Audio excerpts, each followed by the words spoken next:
Ladies and gentlemen, what a fantastic opportunity and privilege this is. My name is Anssi Rantanen.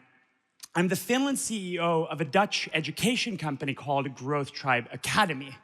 What we do and what I do is study the fastest growing companies in the world. Then we package that knowledge into courses and then teach those skills and strategies to you. One thing that we see a lot these days is that these hyper fast growth companies are incredibly experiment driven. And therefore, I'm confident that experimentation will play a critical role in your future growth trajectory as well. But it's actually a bit ironic that I ended up at an education company because I was never a very good student. Do you remember that dreadful feeling when you were sitting in an exam to which you hadn't studied for, and you had no idea what the answer to the question was? That was basically me all the time in school. So I always got like creative, trying to maybe even score partial points. Like you'd be asked a simple question, like who won the Korean War? And you sort of get creative, you know, there can maybe only be two options. So you try to score partial points and you do something like the Korean people, maybe? You know, the teacher will give you a bit of credit. But that was me in school. But on a more serious note, the sad thing about school was that I never actually truly felt like I could be myself. But regardless of that, and regardless of never having phenomenal grades, I managed to land a job later at Google as a growth consultant. And you can imagine how proud I was to get in. And at Google, I did way better than I did at school. And it took me a few years to understand why. But I'm gonna get back to that a bit later. One thing that Google does incredibly well, and that made an impression on me, is team dynamics. See, because of the inherent scalability of digital technology, a small team can create a product that ends up being used by billions of people. So that's why these tech companies create cultures and environments where everybody is encouraged to come up with ideas on how things could be done better, and then encouraged to test them very quickly. This testing process is something often referred to as rapid experimentation, and a lot of hyper-fast growth tech companies base their business strategies on that. Jeff Bezos, for example, has said in his Amazon shareholder letters that our success at Amazon is a function of how many experiments we do per year, per month, per week, per day. Did you know that Uber runs over 1,000 marketing experiments at all times? Or that Facebook runs over 100,000 experiments every single year? These companies experiment a lot because they want to figure out, they want to learn what works and what doesn't work as quickly as possible. And the great thing is that technology allows us to experiment a lot quicker and a lot easier. And I'm going to repeat that. Technology allows us to experiment a lot quicker and a lot easier.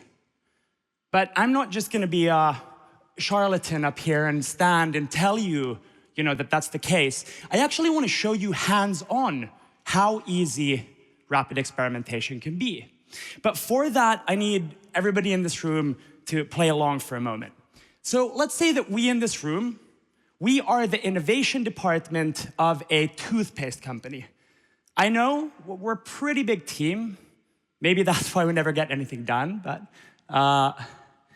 Deloitte have recently come out with a report that says that blockchain is the future of dental care. And because of that, we've created a service, a toothpaste subscription service, which is based on the blockchain. And now that we have that service, we need to create a brand, a professional looking brand. We need to create a website for that brand. And then we also need to create a chatbot. So how long do you guys think we need to do that if we'd go the traditional route with like agencies? Come on, VIPs in the front, help me out. How long? Months? 2 months? 6 months? A year? Exactly.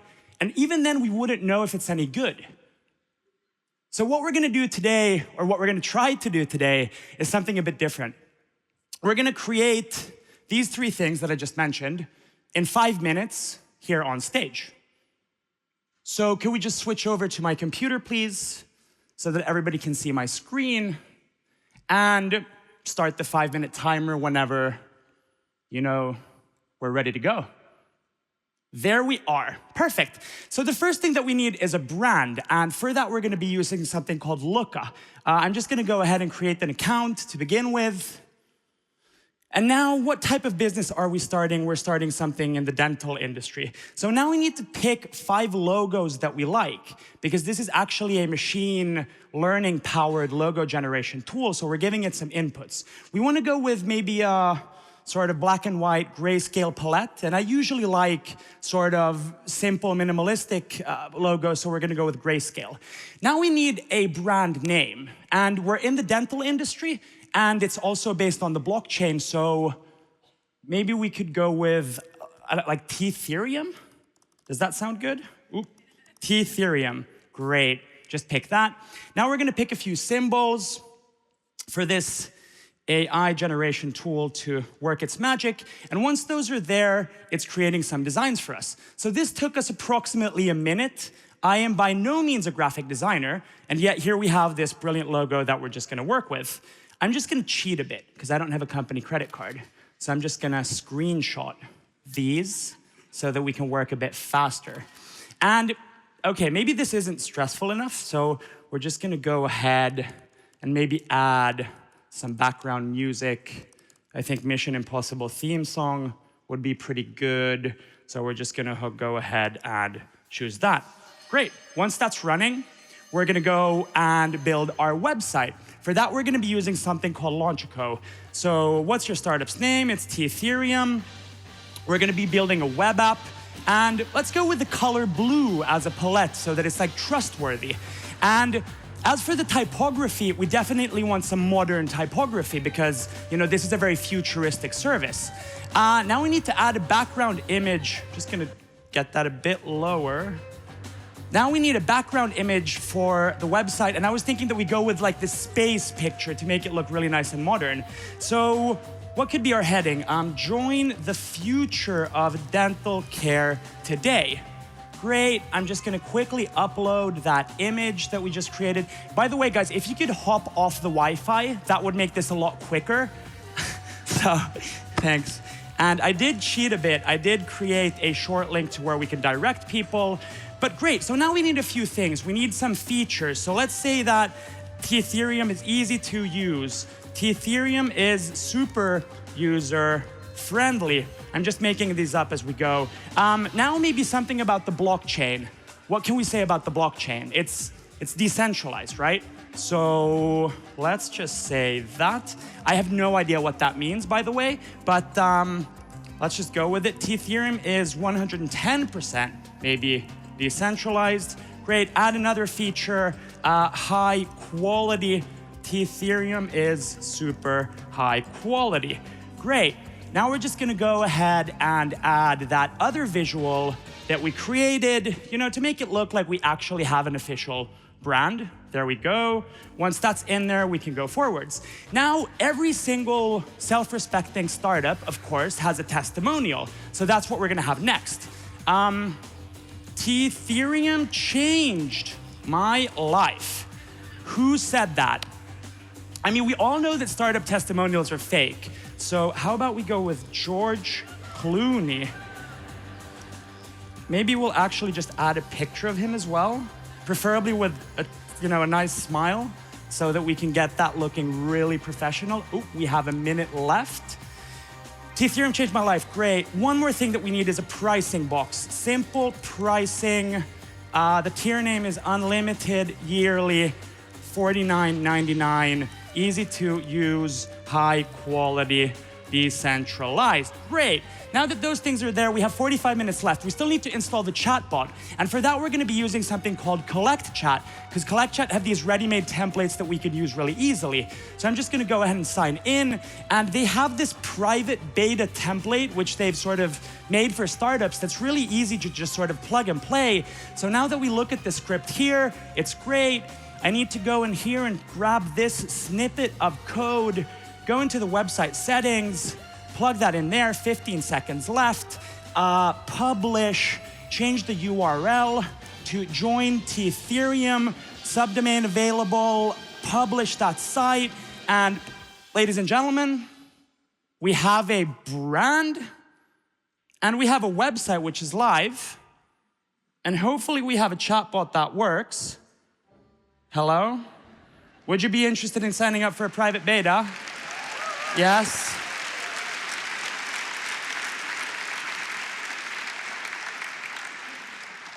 What's my email address? I'm just going to type that in there. Great. We'll be reaching out regarding next steps. So ladies and gentlemen, that was that in 5 minutes.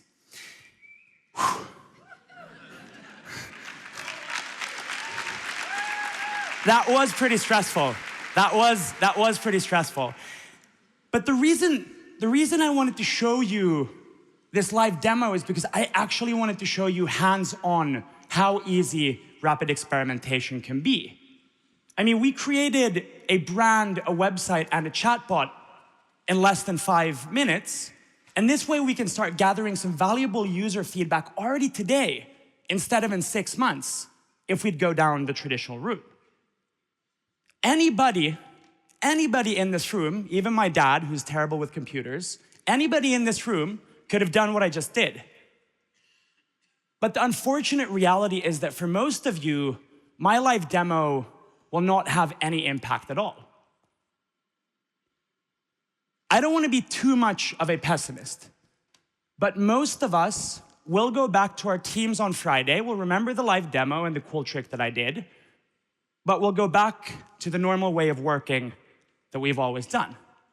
Why is that the case?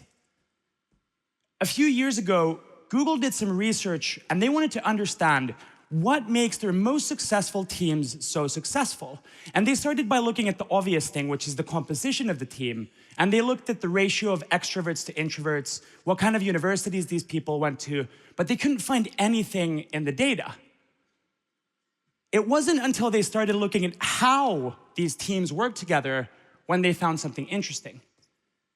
They found that the best predictor of team success is something called psychological safety, which basically means that team members feel like they can take risks and be vulnerable in front of their colleagues. See, the reason that I never felt like I could be myself in school was because I didn't have any psychological safety. I mean, I was a really curious kid, but I vividly remember comments from teachers such as like, Anssi, stop doing that. You know, we're currently reading chapter 7 and not 3. And that embedded me with the feeling that it's not okay for me to be myself. Fast forward to Google, and it's the polar opposite. There, my curiosity was appreciated.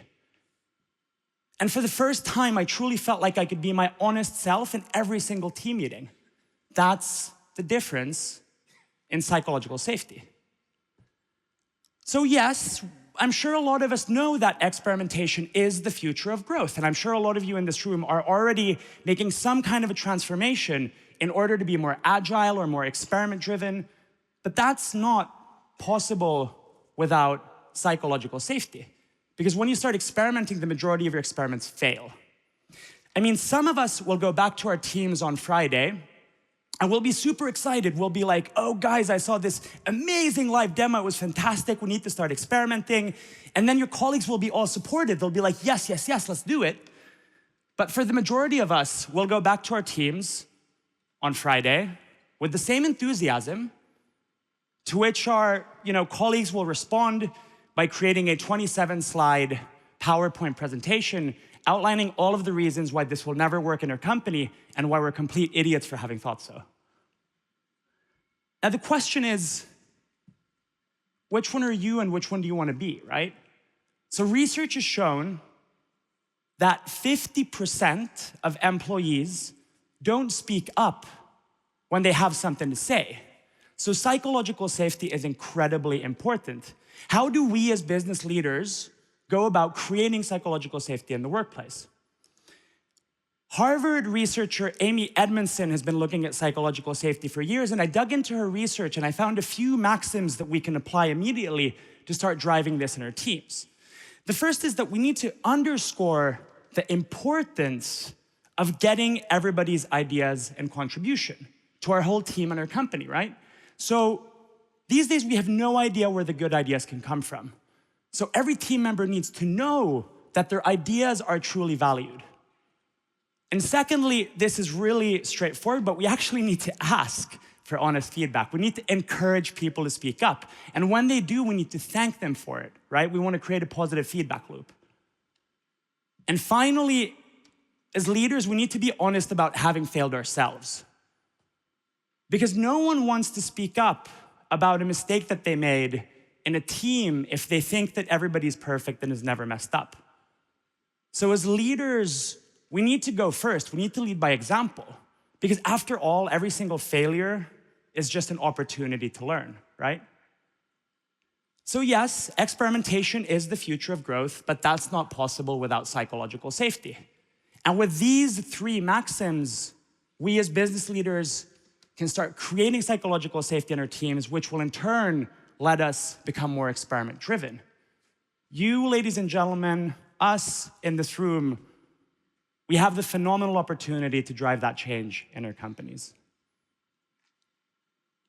I have to admit, I did do quite a bit of preparation for this talk. And a few weeks ago, my colleagues at Growth Tribe challenged me. They were like, Anssi, how about you start experimenting, testing things out with your presentation?